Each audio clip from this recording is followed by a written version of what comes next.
Oscar Bevis, IFL TV MTK Global, delighted to be joined by Mr. Sean O'Hagan in the Match and Bubble. How are we, mate? We're absolutely marvellous. We're all ready. Both fighters are ready. They made weight easy enough and just can't wait for tomorrow night now. It's good, the bubble, isn't it? And it must be interesting for you as well, because there's quite a lot of good coaching heads in here this week. You got Coldwell, yourself, Ben Davison, Pat Barrett. There's a lot of sort of good bunch of trainers as well, so it must be quite an interesting dynamic for you. Yeah, there is, and they're all lads that we get on with. We're all having a bit of crack, you know, and a good carry on between everybody really. So yeah, it's quite nice, yeah. The fight. Is it as simple as beat Lara and get Kanzu? I mean, that's what we're told. Is it that simple? To be honest with you, I ain't got a clue. I'll leave that to Eddie and Steve, but I think that's kind of where it's going, yeah. That were indications that I were getting. So yeah, I think Eddie says we're out again end of April, beginning of May. So I would imagine that it's going to be that fight. Does it take away a bit of the glitz and glamour for you that the belt's not there? Obviously, we'll come on to some different scenarios, I suppose, in a bit. But it's not a world title fight for Josh, first time in a long time. He's still the main man, but does it take any of the glitz and glamour away? Or is it just still business as normal? No, listen, it's business as normal. I mean, we gave IBF up in order that we can carry on with our career path. So it's a very, very important fight. I mean, if we don't get through this on Saturday, then our career ends there, doesn't it, really? I'm saying it ends there. It doesn't end there, but it doesn't do us any good. You know, we've got to keep momentum going, and we've got to get past this guy, and he's not a bad fighter, to be honest. You know, regardless of what anybody says or anybody thinks, he's there on merit. He's a good fighter, and he's a dangerous fighter, so we're taking him very, very serious. Josh did say to me, he said he could have gone with an easier touch higher up the rankings. Don't look at where Lara is placed. He said there's a couple of boys he knows at 5 and 6 in the IBF rankings he knows he could have wiped the floor with. He said, so Lara's a serious, serious boy, and he's inspiring with Navarrete, who said he's one of the hardest punchers he's faced, so he's a serious geezer. Well, he's a serious fighter. I mean, the thing is I don't quite know how these rankings are worked out, but they don't always tell a true story, to be honest with you. I mean, I think we've got the European champion Spaniard there, haven't we, sitting at number 5. Oh, really? You know, I can't understand that. But anyway, listen, I'm not here to knock other fighters. You know, I'm sure he does his best. He's not a bad fighter.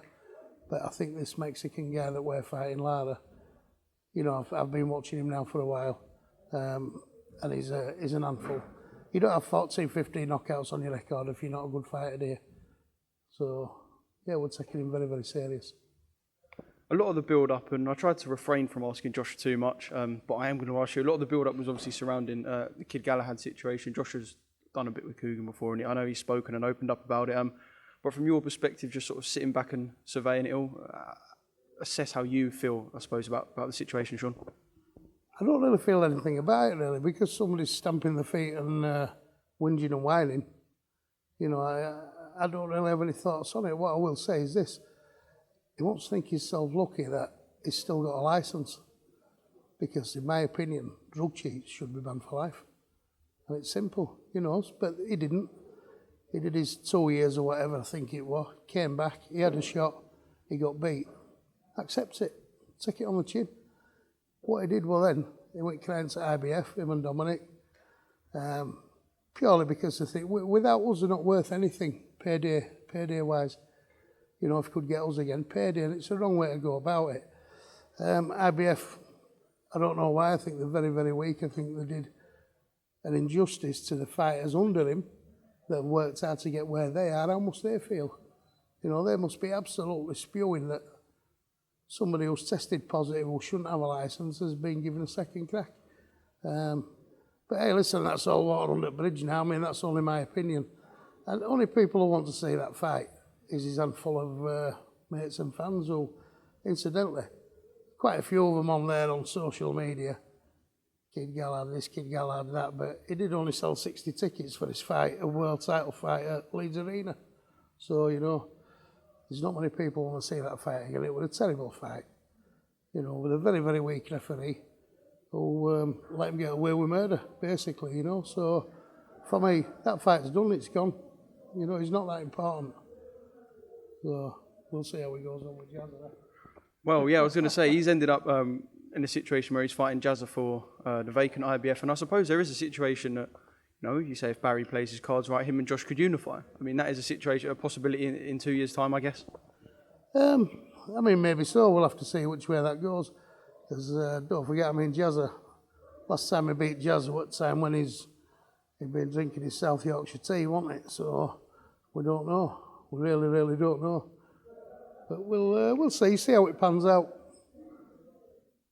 Would you say it runs not deeper than the rivalry? Because obviously a lot of people look at it and go, well, there's a rivalry between Josh and Barry, so Josh is just going to pull him with the chance to fight and get that money. But so you're saying it's more than that. It's not just the fact that Josh doesn't really get on with Barry, Barry don't get on with Josh. There's a little bit more to it than that. There's really not any more to it than that, because let me tell you, behind the scenes, see all the shouting on social media, when you see him then, behind the scenes, he's quiet as a mouse. And what he does, he says things like, that were all right, we made a load of money, haven't we, Josh? Haven't we, Sean? That were all right. So he's playing, isn't he? You know, that's all he's doing. He used to be a nice kid as it goes as well. He did used to be a nice kid, but I mean, we used to spar in amateurs there, and he was a lovely, lovely kid.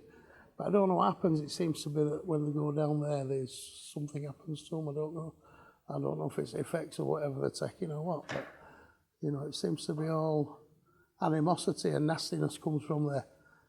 And the camps are not, you know, we have to do things like this.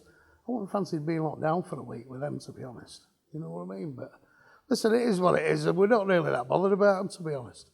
We're doing what we want to do. We're doing what we set out to do. And we're happy. Well, it's not us stamping and screaming, is it? We're happy enough, you know.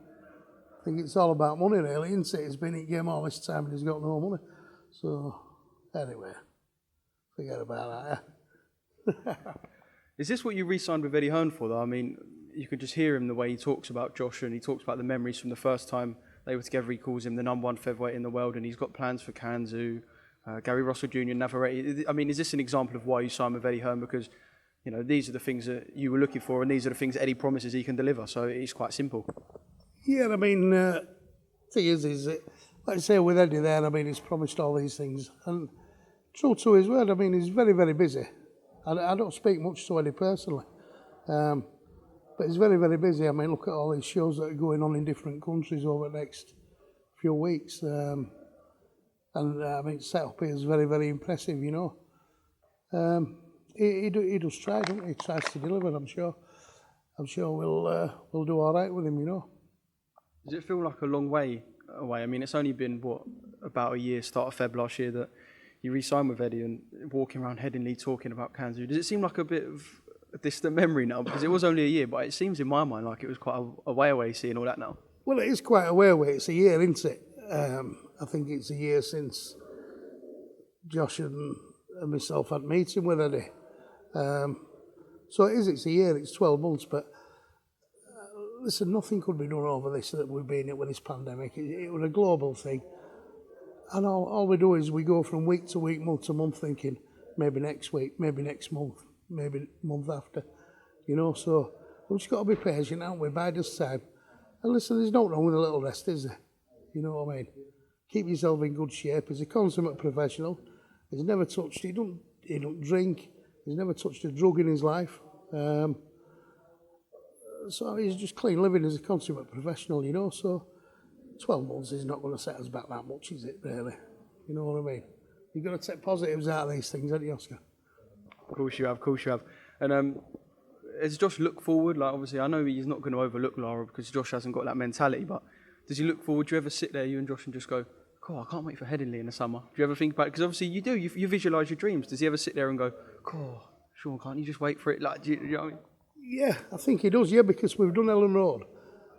And like Josh, I think with his little bit of disorder, his compulsive disorder he's got, we've done Ellen Road. He's had the man himself walk him into the ring, Lucas Radaby. He's had his favourite band, Kaiser Chiefs, playing him in live. How do you top that?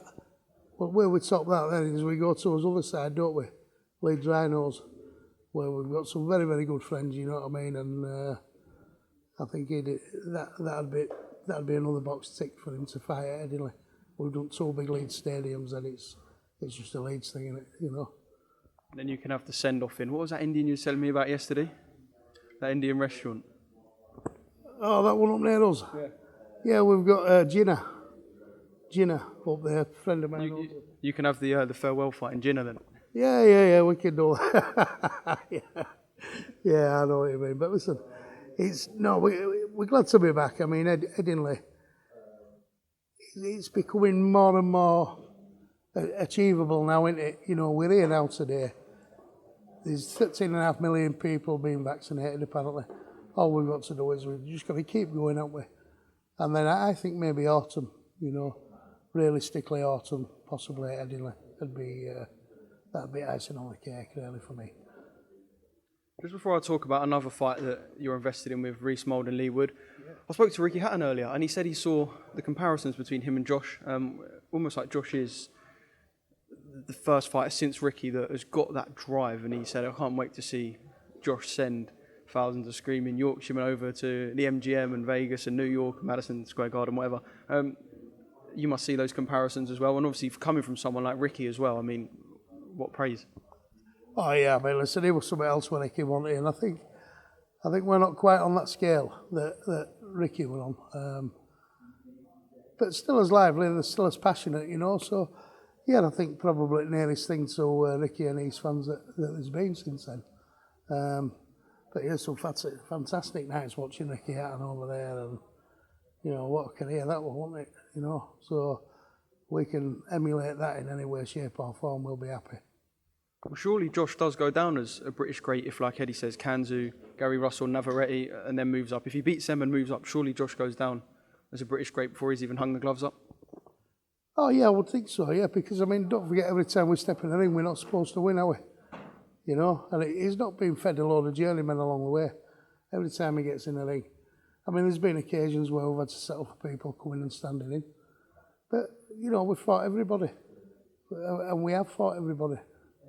We've had your Selbys and we've had your, you know, we've fought Lee Selby, obviously, to win world title. And first defence with Carl Frampton. So, we don't really dodge anybody. I mean, we didn't particularly want the Galahad fight, but we still beat him, didn't we? So we hadn't dodged anybody. You know, so this Lara fight, this is only because Kanzu didn't, for whatever reason, he's not available, you know. I've heard various things with the COVID situation in this country, or money or belts or whatever, you know, whatever it was, politics, money or this COVID situation, I'm not sure. But apparently he's willing to fight in April, May. So that's back on now, you know. So again, you know, these are not easy fights. These are not easy fights at all. Lee Wood and Reece Mould. Got a lot of fans licking their lips. It's like a nice little crossover fight. Lee's experienced now. You know, he's 30 fights deep into his career. Reece, 13-0, looking to burst on the domestic scene.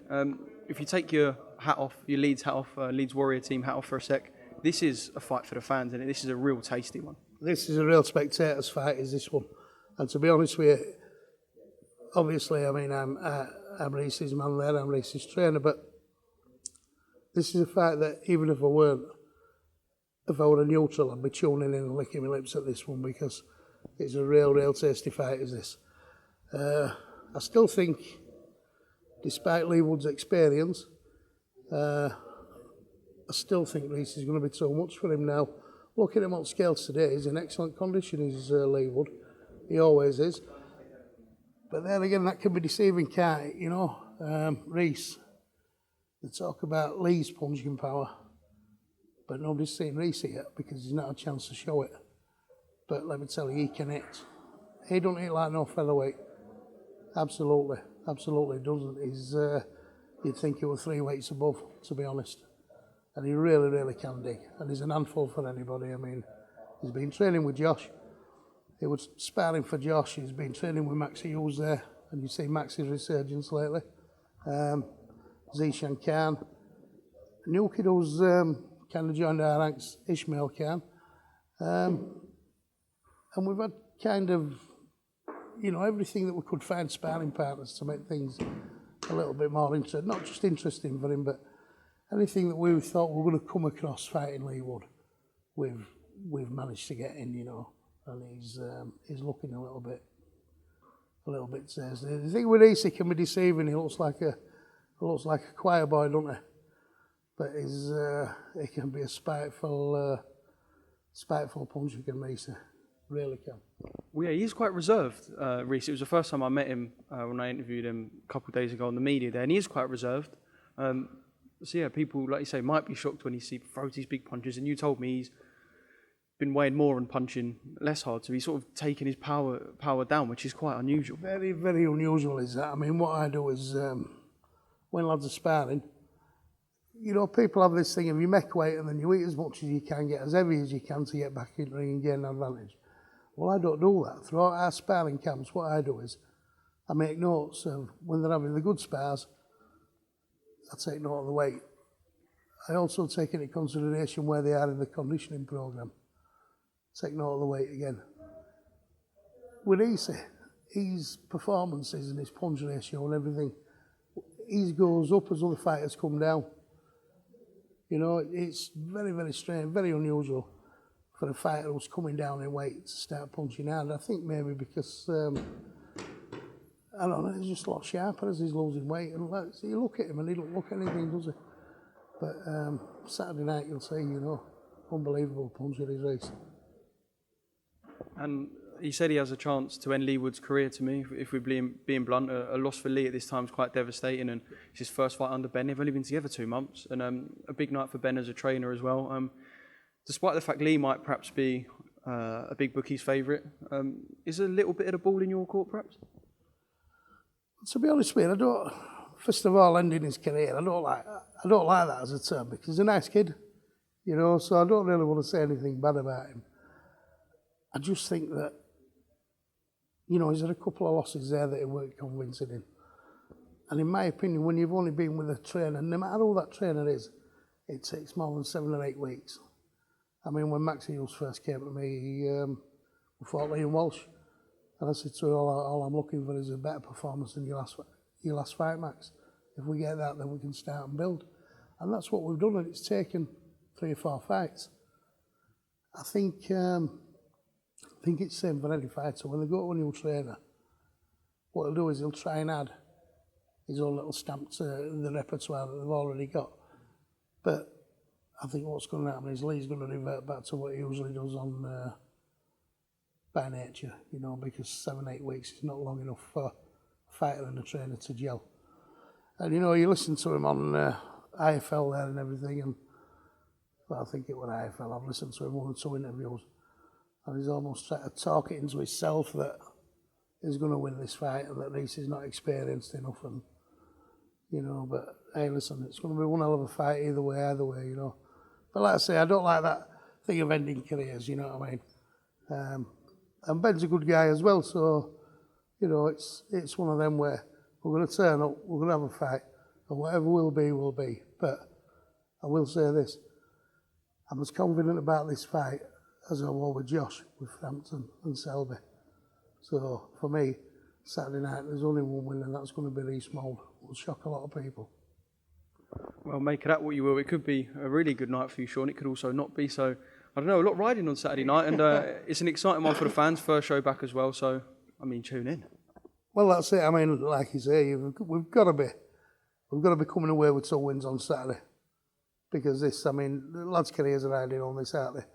You know, not just Josh, but Reece as well. He's waited a long, long time. He's been patient. He's been as good as gold. He's done everything that I've asked of him. And I just want him to come home with that on Saturday night, you know. So, and I think we will. We've been in this situation before. We've been underdogs. Who'd have bet against Martin Lindsay and Josh? Who'd have bet against Josh with Endel Monroe? You know, we will bet against with Selby, bet against with Frampton. There's just 4 examples with one fighter there. But there were many, many more in Josh's career that I could say we weren't supposed to win. At Bucky's odds were there. So for me, them odds don't mean anything really, you know, because all they can take in ring is themselves, isn't it, you know.